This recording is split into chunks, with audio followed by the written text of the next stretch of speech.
البنات، كي دايرين؟ لاباس عليكم؟ نتمنىكم تكونوا بخير وعلى خير ان شاء الله. مرحبا بكم معايا في قناتكم شهوة ام ريم، وفيديو جديد ان شاء الله. غادي نشارك معكم الشباكيه اللي بمقادير اللي هي بسيطه وفي نفس الوقت كتجي لذيذه بزاف وزوينه.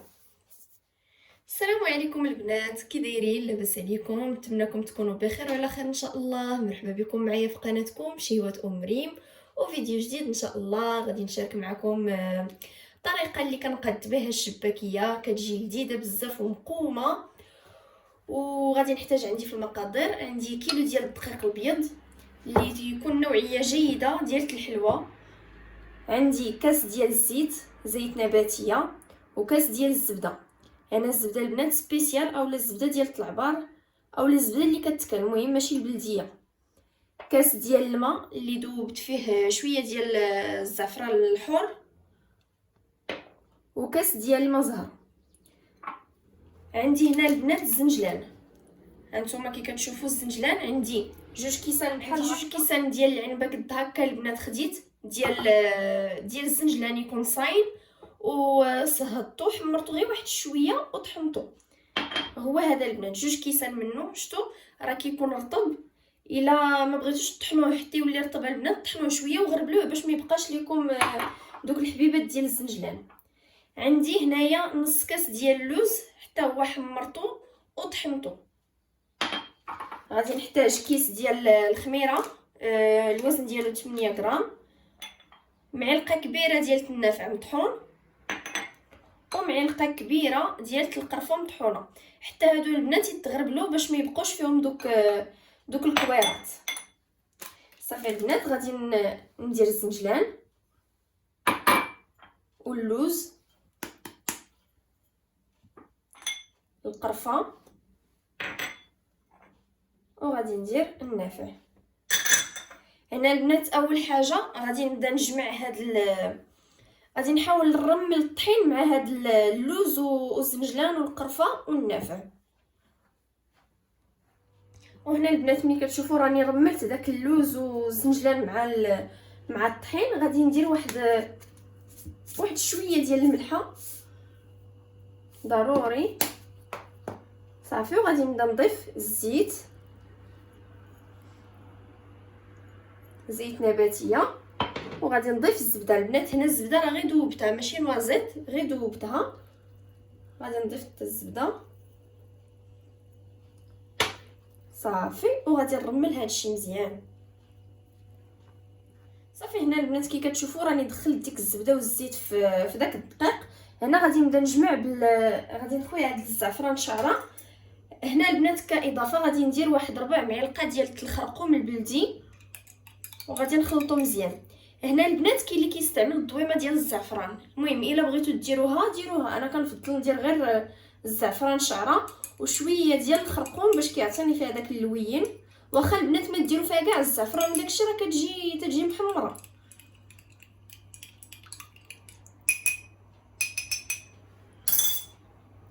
صافي غادي نبدا نجمع بهذا الماء هذا.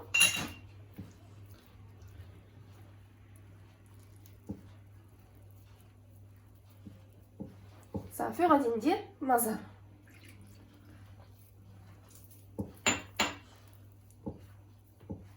العجينه ديال الشباكيه البنات ما كتبغيش تجي رطبه، حيت لحقاش الا كانت رطبه كتجيكم في القليان كتجي قاصحه، يعني حتى كطيب وداكشي كتولي قاصحه. والا كانت العجينه قاصحه البنات راه بطبيعه الحال الا تقلات وهذا راه كتولي رطبه.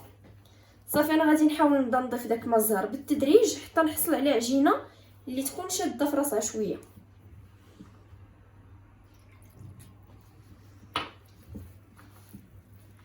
البنات غادي نضيف كيس ديال خميره الحلوه، كنت غنعجنها بلا ما ندير هاد الكويس هذا ديال الخميره. صافي البنات، صافي وغادي نكمل الجميع ديالي بماء زهر.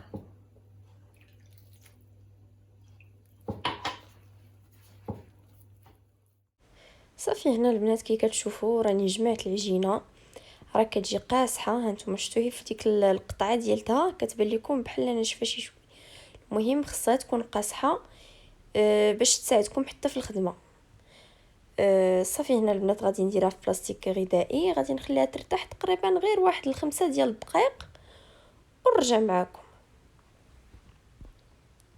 صافي هنا البنات كي كتشوفوا راه ارتحت 5 ديال الدقائق. صافي غادي نجبدها من هذا البلاستيك هذا غير كويرات على هذا الشكل البنات. غادي نحاول نشكلها كويرات صغار حيت انا غادي ندلكها بالمدلك وغادي نخرجها في الوراقه ديال العجينه. هنا البنات غادي ندير لها هذه الطريقه هذه باش كتجيني شويه مجعبه من الداخل. كنبقى نخدمها بحال بغيت نخدم لاباط فويتي، يعني كنسرحها شويه،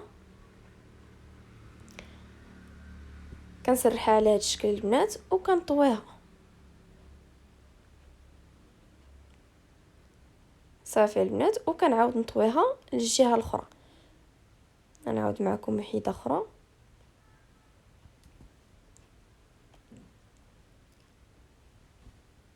صافي كي كتشوفوا البنات كنسرحها مزيان وكنربعها بحال شكل مسمنه طرف على طرف، وكنعاود نرد الطروفه الاخرين.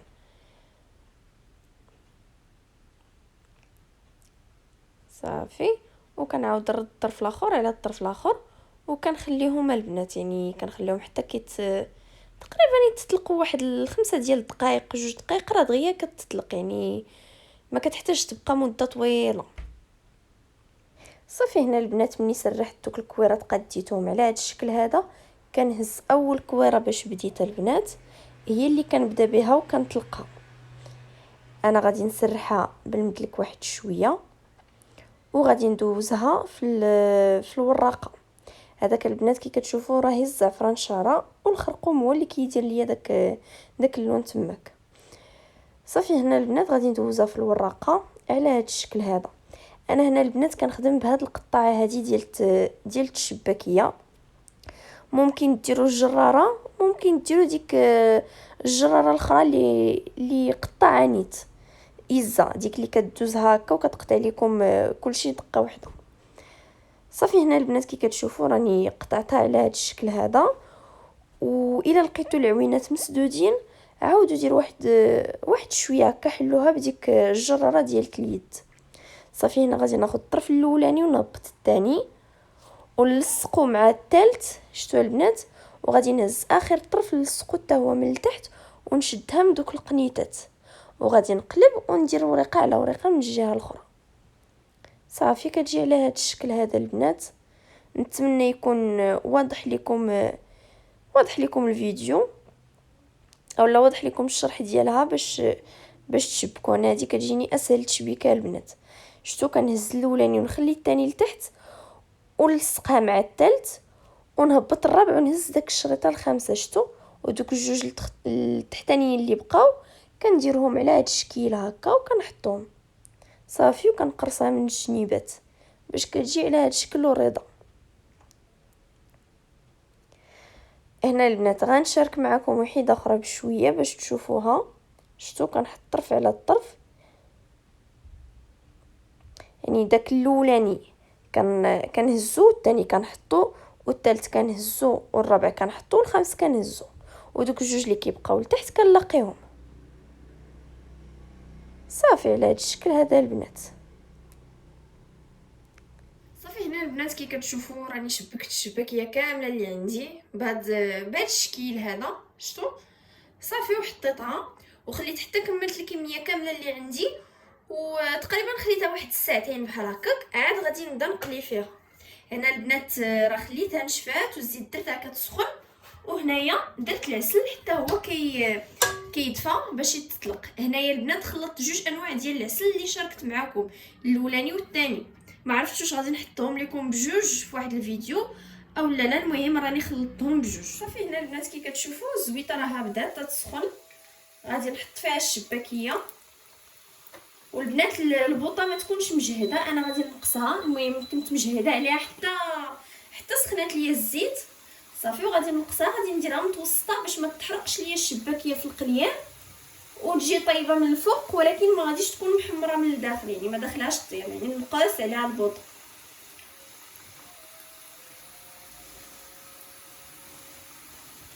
هنا البنات كي كتشوفوا راني فاش حطيت الشباكيه راه ما حركتهاش، يعني ما غاديش نبقى كنقلبها ديك الساعه، كل ساعه نحرك فيها باش ما تهرسش ليا.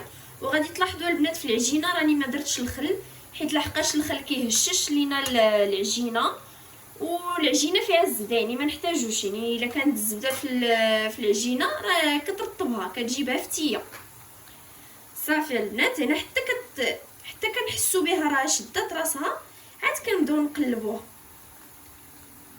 صافي نبداو نحركوها هكا،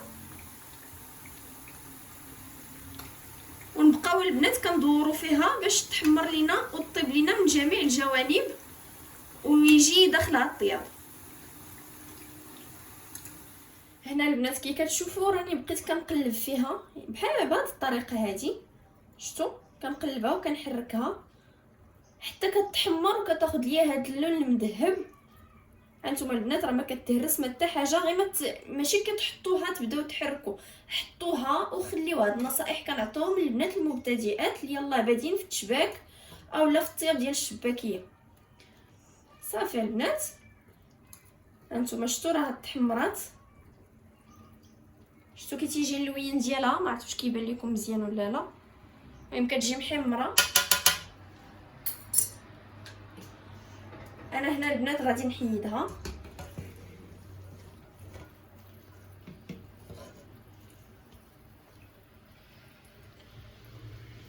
شفتوا البنات كي كتجي محمره واخده حقها في الطياب.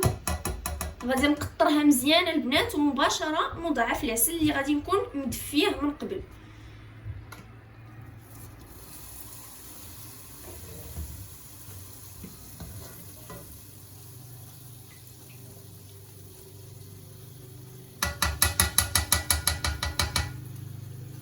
صافي نقطرها مزيان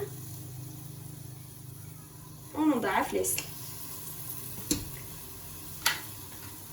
صافي البنات انا غادي نقلي داكشي اللي بقى عندي، غادي نكمل بنفس الطريقه، يعني غادي نحطهم في الزويته ونخليهم حتى يشدوا راسهم، عاد نبدا نقلب فيهم.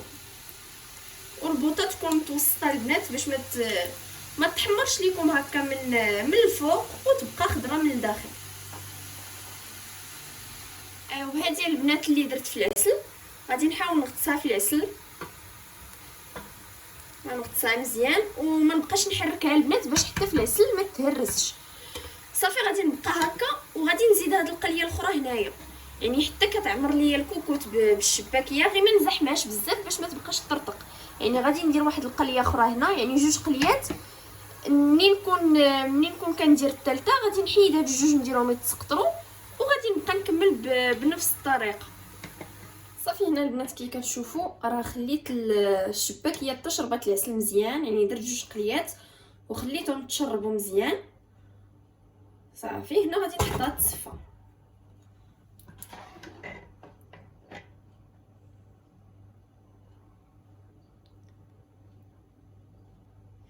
صافي هنا البنات ملي تكثر من الزيت ونبغي نستفها، عفوا ملي تكثر من العسل ونبغي نبغي هكا نستفها، غادي ندردر عليها الزنجلان.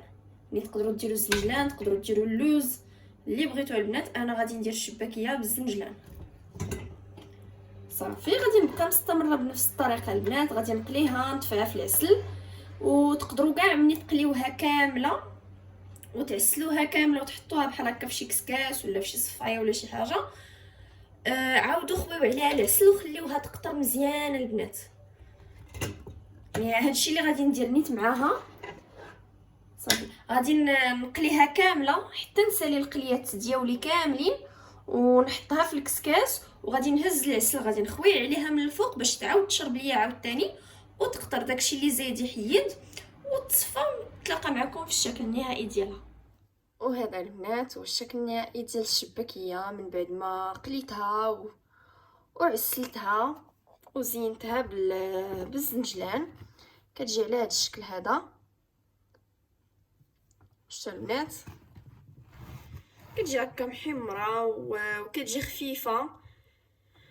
شتو البنات باش يجيكم هاد الشباكيه هكا مجعبه، هي فاش كنطويها وكنعاود نطويها ونسرحها، يعني كندير لها بحال لاباط فويتي باش كتجي شويه هكا مجعبه وشاربه العسل. هانتوما البنات راه خفيفه ومعلكه وشاربه العسيله ديالتها. شتو البنات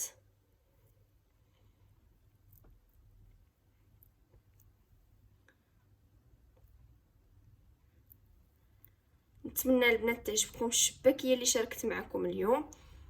شتو كي كتجي صغيره على هاد القياس هذا. هانتوما البنات شتو راه كتجي خفيفه وهاد الوريقات ديالها ما كيجيوش غلاض. فاش كنقادهم ما كتجيش وحده على وحده، كتكون رقيقه بهاد على هاد الشكل هكا، ما كتجيش غليظه. نتمنى البنات تعجبكم الشباكيه اللي شاركت معكم اليوم ويعجبكم الفيديو ديالي. وإلا وصلتوا حتى لهنا وشفتوا الفيديو كنقول لكم شكرا بزاف على المشاهده. بالصحه والراحه وبسلامه عليكم. البنات بالنسبه للعسل اللي بغى يدير فيه الزهر ما يديرش مزهر، حيت لحقاش الا طفيتوه بمزهر او زدتو فيه مزهر غادي يجرى لكم البنات. من الاحسن ديروا دوك النقيطات ديال الزهر اولا الروح ديال الزهر في العسل، هو اللي غادي يعطيكم ديك النكهه ديالته. بالصحه والراحه البنات وبسلامه عليكم.